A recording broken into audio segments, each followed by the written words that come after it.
Hi, everyone. I'm Randall Ritzak, and I'd like to welcome you to this session.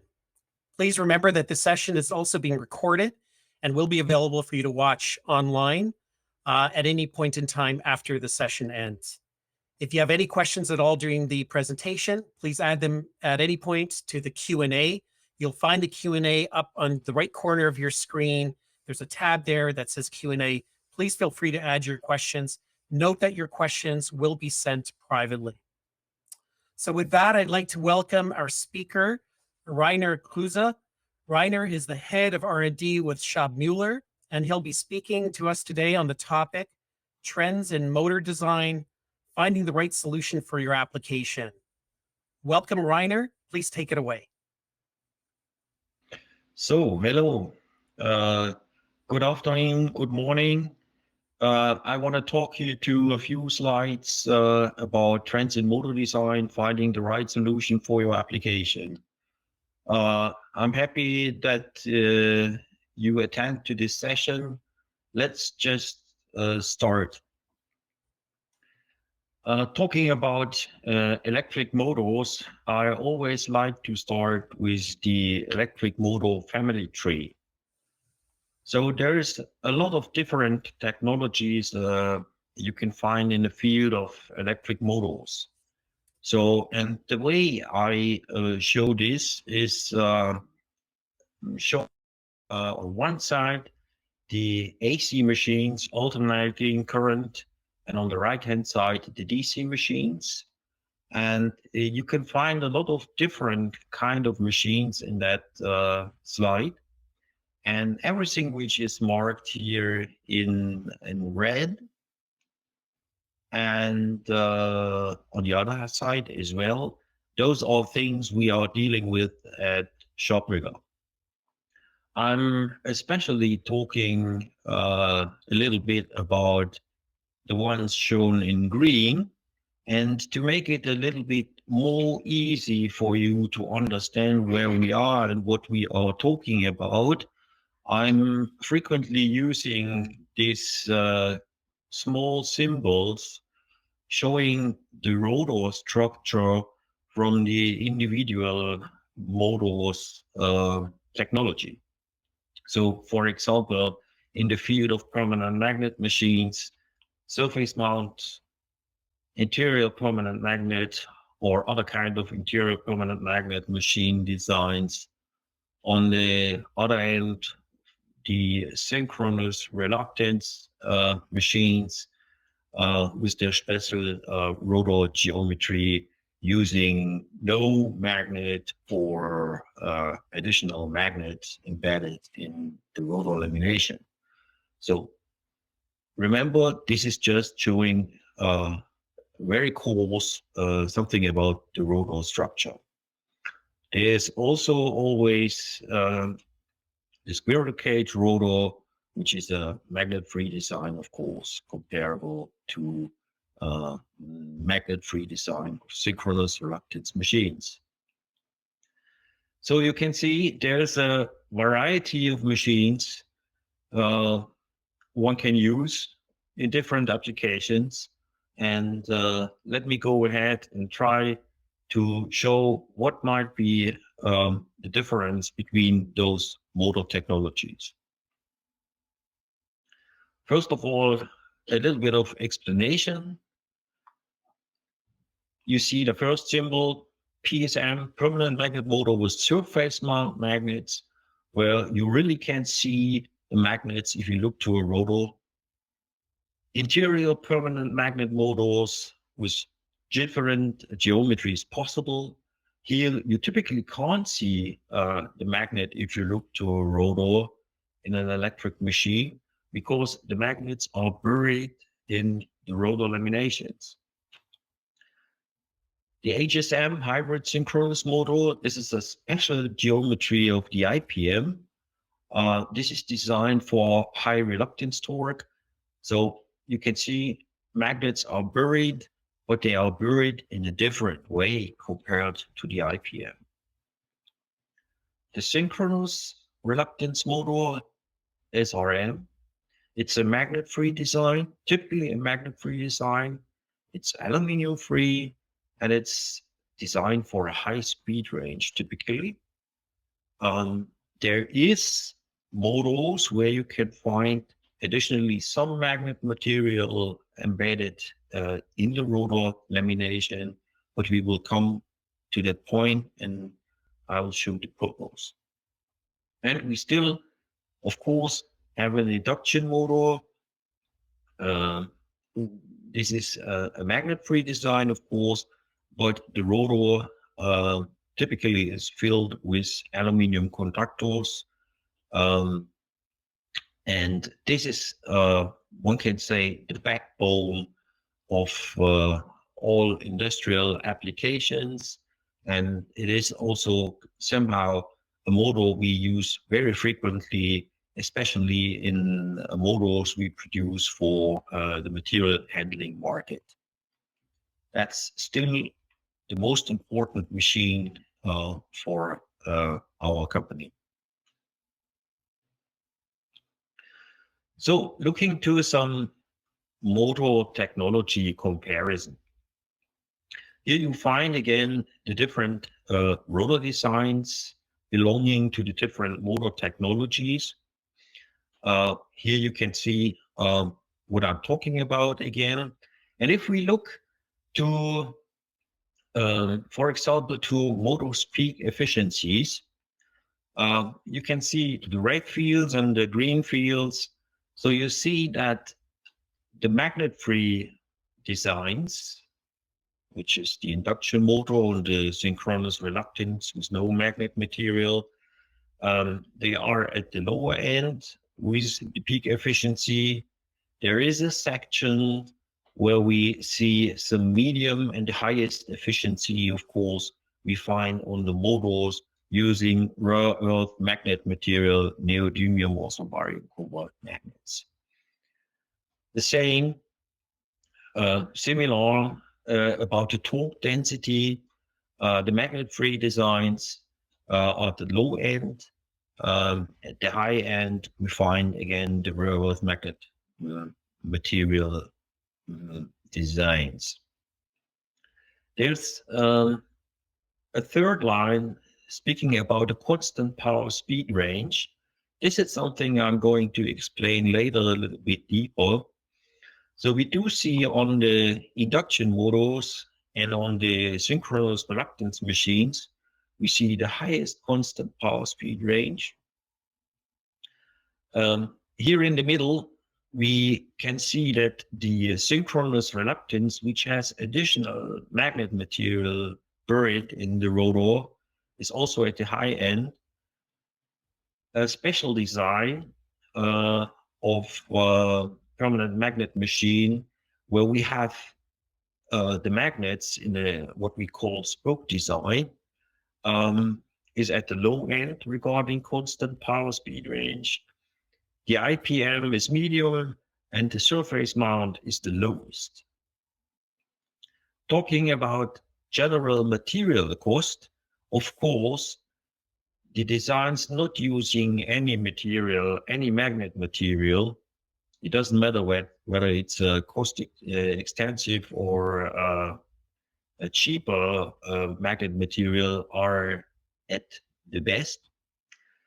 At the right-hand side, of course, the rare earth magnet material using machines are most expensive, considering the general material cost. There is something here in the middle which can create a compromise, not using rare earths, but low-cost magnet material like ferrite. So it's if you ask what correct model for me, then it's always necessary to look to the application, to look to your power demand, to look to your required torque density, to look into your cooling conditions and other things to figure out what might be the optimum machine for you. There is no machine which is simply the best. So it's all about the application. So we marked here in the middle of this section, this could be in some applications, and especially for medium power dense applications, for air-cooled machines where you don't have cooling liquid available in your application. This could be the best approach for performance and cost balance.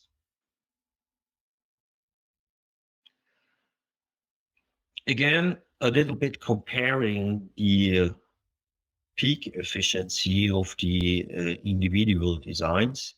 For sure, one can get the permanent magnet, magnet machine types. You can get to the highest top peak efficiency, followed by the designs with buried magnets, interior permanent magnet, of course, equipped with rare earth magnets, followed by the spoke IPM design, non-rare earth ferrite magnets, followed by the hybrid synchronous machine, non-rare earth, the synchronous reluctance machine, and the induction motor, which is falling behind those top level machines in efficiency. Talking about efficiency, we need to understand also that I'm talking here about peak efficiency only. Each design has not only one efficiency, not a peak efficiency. We will see that later. There is an efficiency map, and you need to expect different efficiencies at different operating points. But we will come to that point.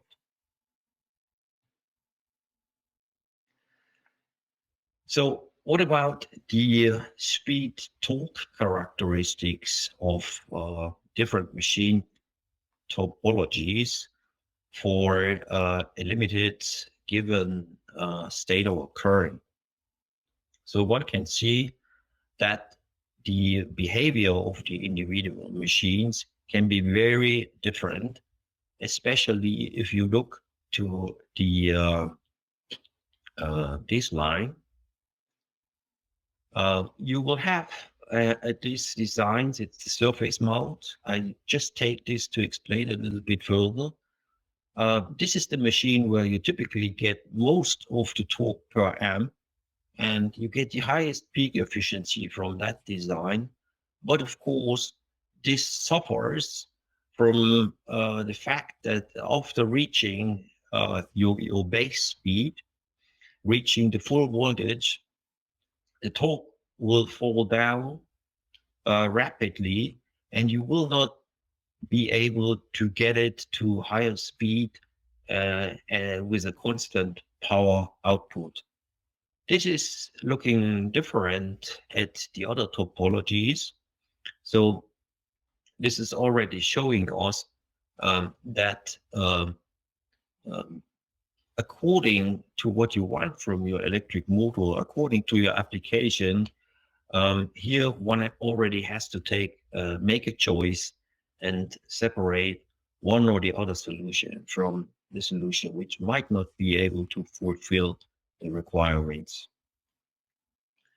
On the left-hand side, we do see how the torque goes over speed, and on the right-hand side, we see that how the power output goes over speed. And with the torque drop at higher speeds, of course, we can see that the power output is going down.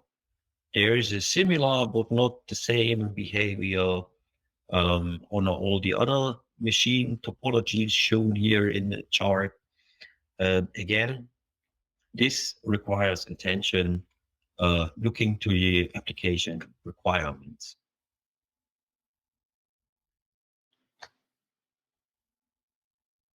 So what does that mean? Looking to the torque, to the speed torque chart, which is including also an efficiency map in that case, you will find motors which have a large, and I started with that, which have a large constant power speed range. And the constant power speed range is that portion of the diagram where you get continuous torque up to base speed, and then torque is falling down moderately, and you can go up with a constant power output to very high speeds.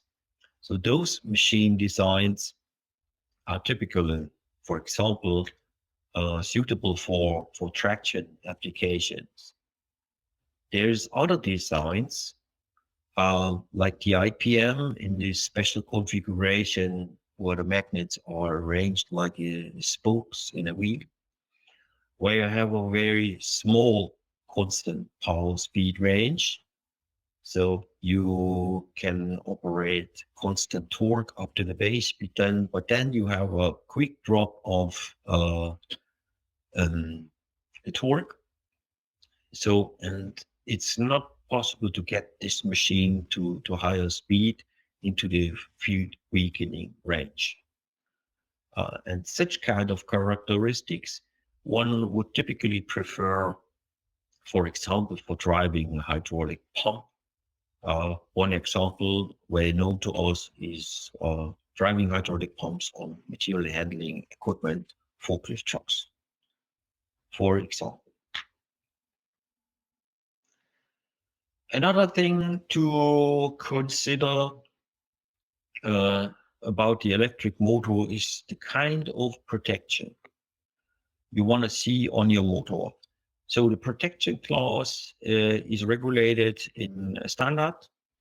The first digit of IP class is indicating the degree that persons are protected against contact with moving parts, and the degree that the equipment is protected against solid foreign bodies intruding into the enclosure, including also a dust tightness at the highest figure. So that's an important thing to talk about when selecting a machine. The second figure indicates the degree of protection of the equipment inside the enclosure against the entry of moisture, so dripping, spraying, submersion.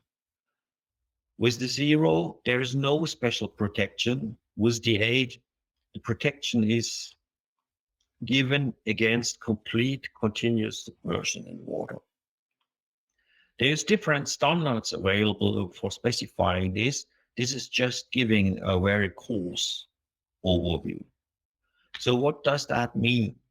If your application does require a fully enclosed machine,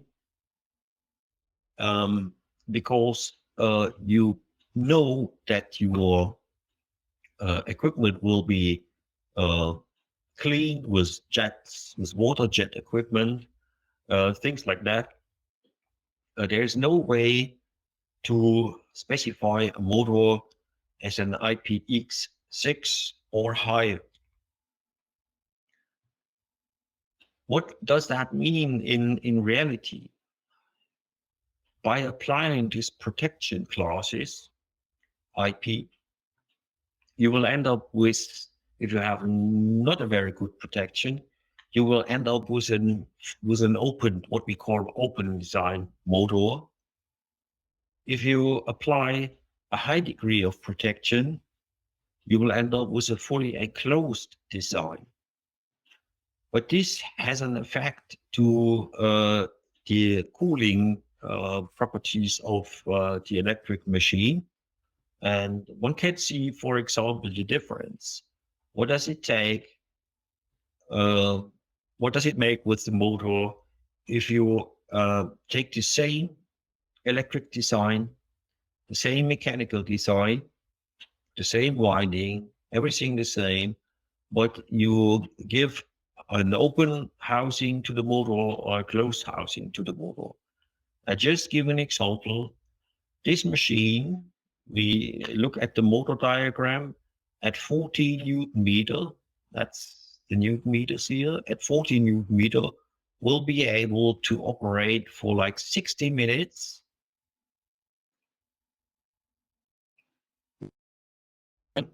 The S2 line for closed motor will be able to operate for 60 minutes, and then it will reach the maximum temperature permissible for that motor design.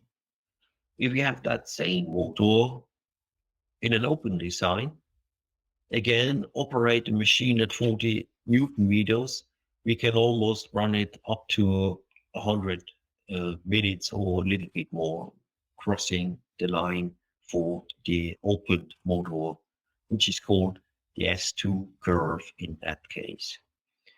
So there is a trade-off. We do see the trade-off between open design and closed design. What does that mean in reality? Closing a motor and expecting the same power output for the same machine will lead us to a larger machine at the end with higher cost. So it's an important point to think about. Do I need an open machine design? Is it okay to work with an open design machine? Or do I really know? Is there good reasons to go to a closed motor? Because this has a huge effect on the output, power output of the electric machine, especially on air-cooled or convection-cooled designs. Another thing to talk about is the duty types according to the standard IEC mentioned here. There is several duty types specified in this standard. I'm only showing here in my presentation 3 of them. It's the S1, the S2, and the S3 in percent. S1 always means it's a continuous operation. The motor can be operated for an unlimited time at the rated load, at the rated output. So we have a load, we have electric losses, and also a little bit of mechanical losses in the machine, and the temperature will stabilize at a certain level which is permissible for the machine. In an S2 short time duty, that can be 5 minutes, 60 minutes, 30 minutes, whatever is required in your application. The machine can operate in this case for 60 minutes at a rated load. Then the temperature will reach the maximum permissible temperature or temperature rise. And then the machine needs to be switched off and needs to cool down before you can run the next cycle. An intermittent periodic duty described by duty type S3 in percent indicates a 20%. S3, for example, S3 25% indicates a 25% on time within 10 minutes. So that's 2.5 minutes. And then same happens after those 2.5 minutes, the machine needs to be switched off, cool down, so it can be switched on again, operating in a periodic duty, but at no time overshooting the thermal limit, the maximum permissible temperature of the machine. So that's an important point to discuss about what's the right motor for your application, what's the right power output for your application. It's not enough just to talk about I need that amount of kilowatt power output. We need to see the duty type. Of course, it cannot always be packed in one of those duty type descriptions according to the standard. Sometimes it's a little bit more difficult. I will come to that point. Another thing to talk about is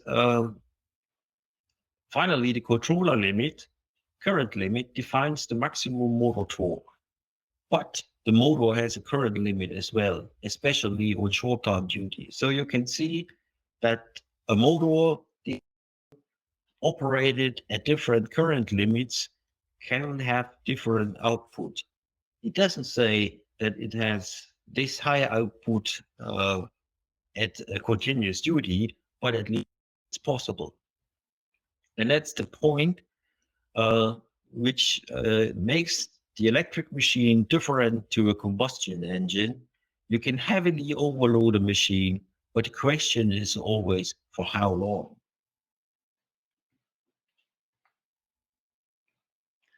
Another thing to consider is that we can always talk about slow and fast motors. Having a motor of the same size, you can adjust windings and give the motor a totally different characteristics. So here, for example, it's shown a high-speed motor operating to not really high speed, but operating to a higher base speed and then going down in power output, the torque output. And here another motor with a comparable low base speed and then going down in torque, but not reaching a high speed like the blue curve showing. So totally different characteristics, and this is important to understand. That's possible with electric machine.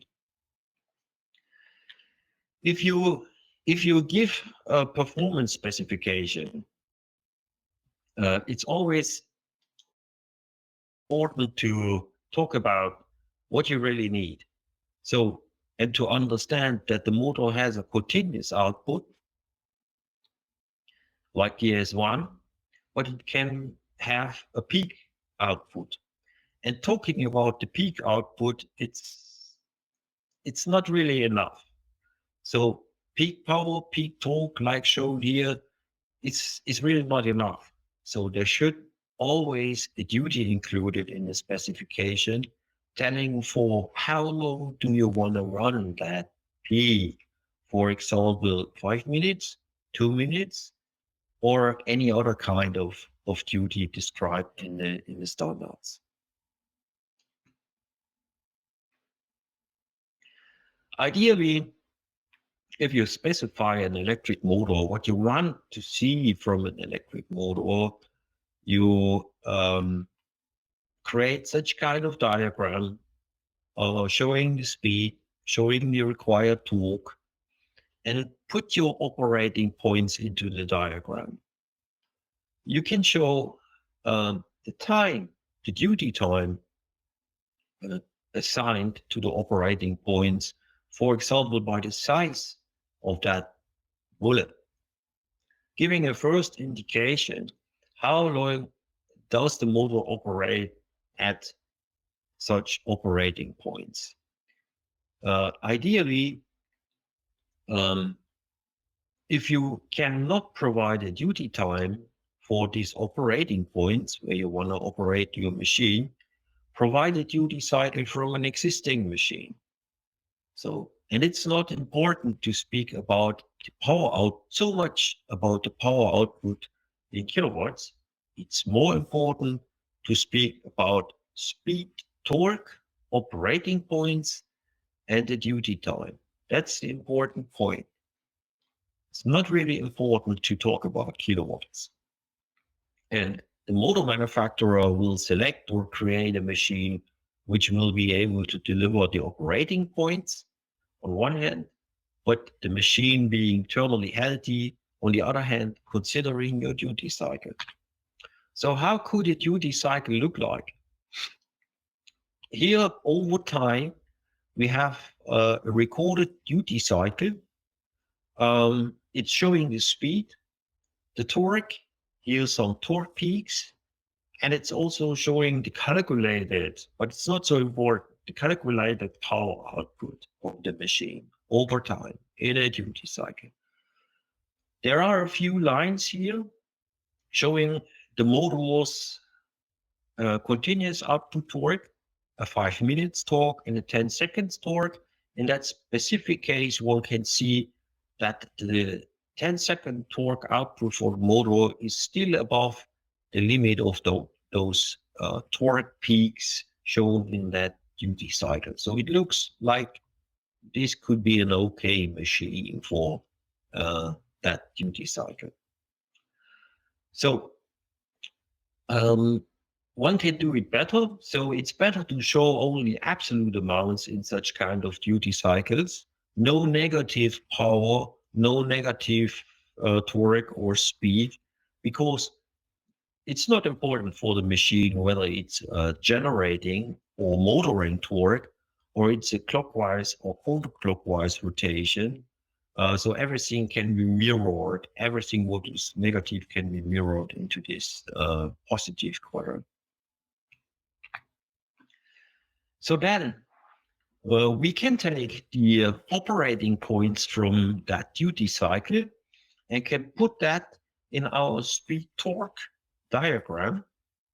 And we do see that all operating points, those are the small x's, all the operating points are well within the operating range of the machine when powered with 500 amp controller. So that's fine.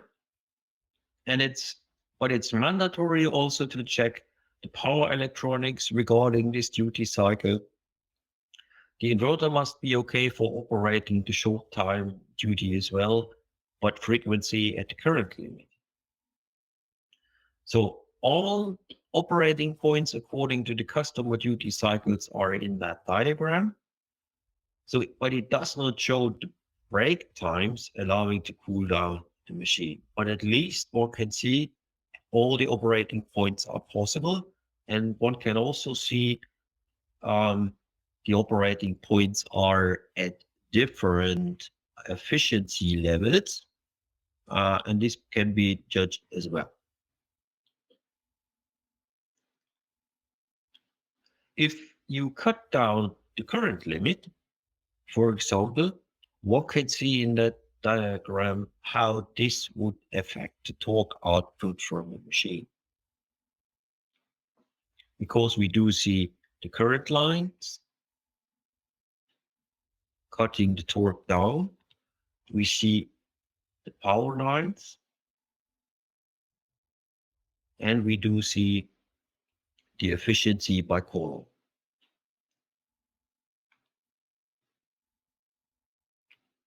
So other boundary conditions to discuss, talking about electric motor, very short, it's the environmental conditions, the coolant conditions, of course, the protection class, we discussed that, lifetime request, inverter current limit, corrosion protection required, the package size, space and orientation for terminals, connector boxes, connector systems requested for high voltage and low voltage signal wires, the requested connecting method, connector or multi-terminals, mounting conditions, flange feed, drawing or 3D model showing driven gearbox or pump or any other application you want to go into, specification of spline interfaces, shafts for gearbox and pump, and the HVIL requirements.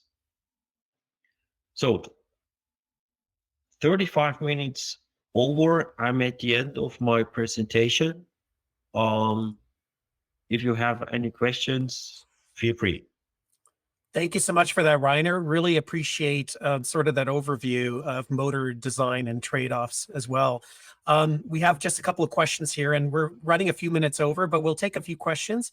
If anybody has additional questions, please put them into the Q&A tab, which is to the right of your screen in the right column. So Reiner, there are a couple of questions here. There's one from Marco. Marco's asking, and I think this is related to slide 4, HSM and spoke IPM rotor design do not allow for liquid cooling. Why is that? And do IPM and PSM allow it? They do allow for liquid cooling. Maybe this was not explained very well. They do allow for liquid cooling, but if you don't have any liquid cooling media available, from my point of view, it makes no sense to invest into very expensive rare earth magnet material. If you don't have cooling media available other than air or convection, then it's better to make use of low-cost magnet material. because otherwise you cannot really make use of the features of the rare earth magnet materials. So all these designs do allow liquid cooling, but it really makes sense here. If you don't have cooling liquid, it's better to look at these designs. You know, all in general, all the technologies do allow, but it makes most sense here. If you don't have cooling media other than air, it's better to look into those ones. Great. Thank you for that, Ryder. Another question here. Is there any rule of thumb related to the nominal and peak power ratio? For instance, can we define any peak power for a 20 kilowatt nominal power motor, or is there a ratio? The ratio is depending from the motor technology. There is no fixed ratio. And it's also related to the cooling of the electric machine. So typically, if you have an ideal cooling system, your nominal power output can be very high, so the possible peak is not so high. If you have a very poor level of cooling, the overload power, overload torque can be very high or short. Yeah. So it's depending from the technology, and it's also depending of the cooling system. Great, thank you. There's a question from Wolfgang. Wolfgang's question is, ASM is very common in the market. What is the reason that SRM is not used that often? What are the advantages for ASM versus SRM? So one thing it's not mentioned here in in this presentation, the control strategy for the SRM is more difficult. So induction motor. And there is another element. The SRM typically has a very bad power factor. So the power factor on the induction motors is much better compared to the synchronous reluctance. It's one reason that we use permanent magnet assist synchronous reluctance to increase the power factor and to get a little bit out of that problem with the power factor. So the efficiency is fine compared to the induction motor. The power factor is poor, and you may have to pay with inverter current for that. Great, thank you. Question from Carl. Carl's asking, do you see a shift in the future towards less rare earth metals in motors due to cost availability and political reasons? I will talk a little bit about that in my speech tomorrow. But I can say, yes, of course, one is trying to get into the solution using the low-cost magnet material. And because of availability, cost, yeah, but there will be still some application where you need the highest density, and it's very difficult to get rid, to supersede just the rare earth magnet material against the low-cost magnet material. So it will not work in all cases. If you can make it, it's a great idea to do that, but it won't be possible in all designs. Great, thanks, Ryder. There's a question from Mirko. Can you explain why it's normally preferred to have a motor operating at higher speed rather than lower speed? Yeah, because the power output from an electric machine is torque, just roughly torque times speed. So if you want to have a high power output, you either have to raise the torque or you have to raise the speed. So if you raise the torque, that typically leads you to a larger machine, more material. If you raise the speed, this is not so expensive.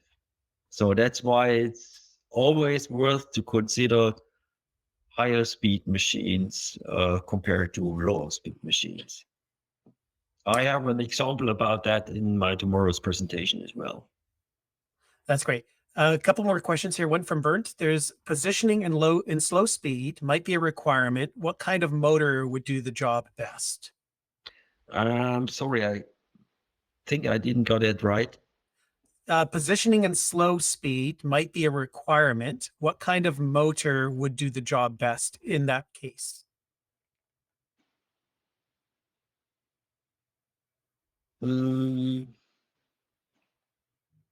Positioning and slow speed. I think um, induction motor would be a good choice here. Okay. Thank you. Dennis is asking, are there other machine topologies like the axial flux or transversal flux machines? Are they also an option in the market? My personal belief, no. I don't like these machines for several reasons. Sometimes they pop up, they show great advantage, but it's very difficult to industrialize this kind of machine. So we are not dealing with this kind of design. I personally don't like it. Great. I think that's it for the questions, Reiner. So I don't see any new ones. So thank you so much. We really appreciate you doing the session for us today. And of course, just a reminder that Reiner also has a session coming up tomorrow as well. You can find that in your agenda for tomorrow. Thank you so much for attending this session. And please make sure to join the lobby again to attend to the next sessions that we have for the rest of today. Thank you so much. Thank you very much. Bye.